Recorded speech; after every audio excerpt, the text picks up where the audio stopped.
결혼 전에 아이를 먼저 갖는 건 재테크에 매우 좋은 수단이다 이런 얘기까지.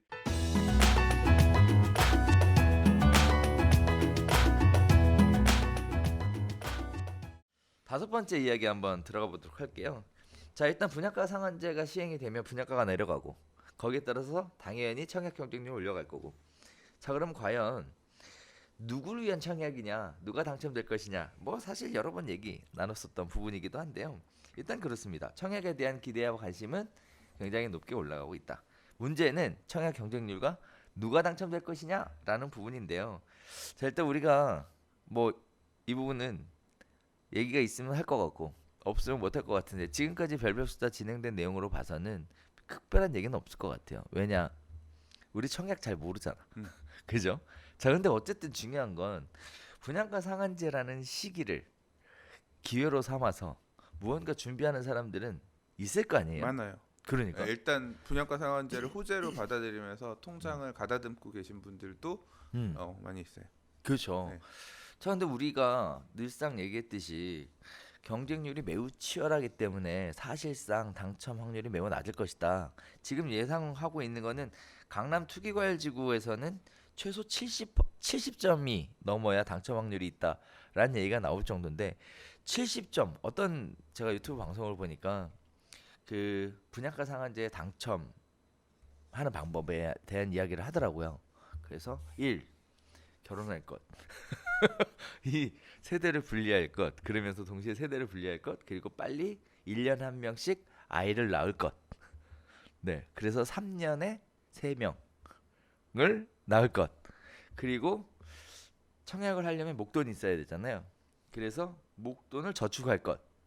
뭐 이런 얘기들을 하던데 진짜 저는 개인적으로 뭐 어쩌라는 거야? 그 그 스펙을 뭐 몇 년 어떻게 만들려고 물건이 언제까지 남아 있다고? 그 뭐 누가 어떤 분들 또 그러시더라고. 그래서 결혼 전에 아이를 먼저 갖는 건 재테크에 매우 좋은 수단이다 이런 얘기까지 우스갯소리를 하시는데 네. 근데 저 솔직히 전 그런 생각이 들어요. 2년 전에 이런 상황 올 거라고 생각했어요? 뭐 됐죠? 전혀 못했죠. 네. 파리 대책 나올 때도 전혀 못했어요. 네. 2년 후에 어떻게 될까요? 어, 난 2년 후도 모르겠어요. 또 지금과는 전혀 다른 시장이 와 있을 수도 있어요. 2년 뒤가. 그렇죠. 예. 그렇습니다. 그러니까 안 그래도 지금 사실 부동산만 이야기하니까 약간 좀 그럴 수 있는데 제가 생뚱맞은 얘기를 잠깐 좀 하자면 우리 사실 지난주에 어저께인가요? 발표됐죠? 미소지야 뭐 안 한다고?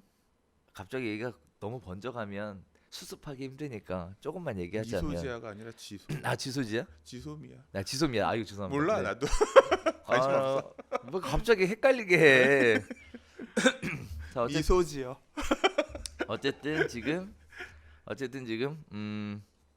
그 한미일 양국 간의 그 군사 정보 협정에 대해서 가입하지 않겠다. 뭐 이런 얘기가 나오면서 굉장히 시끌시끌 할 것 같은데 이게 무역 전쟁이랑 같이 겹쳐서 지금 유튜브를 운영하시는 많은 분들 중에 이제 경제 상황에 대한 유튜브를 운영하시는 분들이 현재의 상황에 대해서 매우 심각하게 보고 있는 상황이고 그 다음에 또 거기에 따라서 주가의 변동과 움직임 그 다음에 특별하게 영향을 받고 있는 특수 몇몇 기업들에 대한 얘기들을 계속 하게 되는데 사실 이 얘기를 수장님 말씀하셨으니까 이 얘기 들고 아니야. 내가 말한 건 난 2년 뒤가 경제가 어떻게 아니야 될지 그 얘기 하는 게 부동산 정책 그 어떻게 얘기야 될지 모른다. 그 얘기 부동산에 대한 대외적인 변수가 결국 시장에 굉장히 큰 영향을 미쳐서 두 번의 변곡점을 만들어냈다. 그렇죠. 그죠? IMF와 금융위기가 그 대표적인 사례였다. 우리는 외부 충격에 따른 부동산 폭락이 부동산 큰 조정이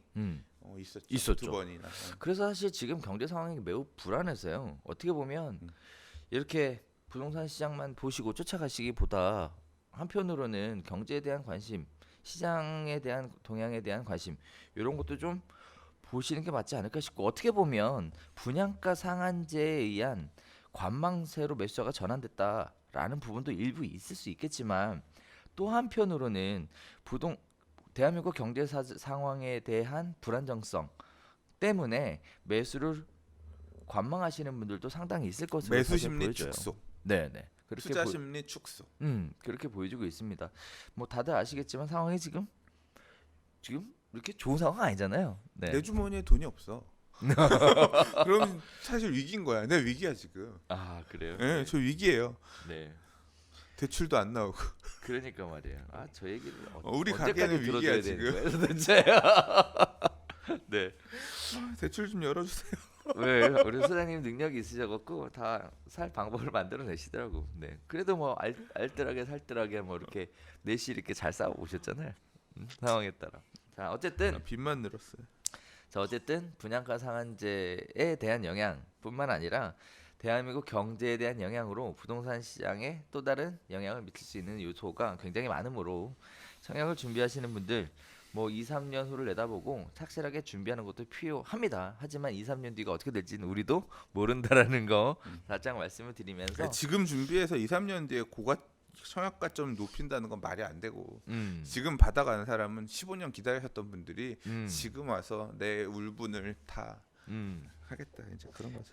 라고 합니다. 어. 따라서 이제 준비하시려고 하시는 분들 앞으로 10년 뒤에 쓸 거다 이렇게 생각하시고 미리 준비하시면 좋을 것 같아요. 당장 네 힘들죠. 네.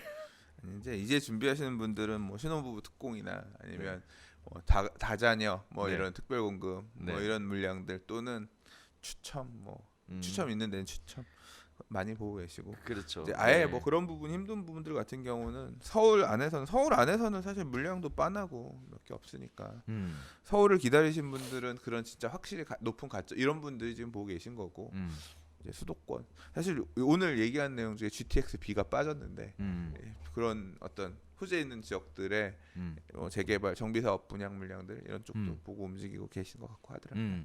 그렇군요.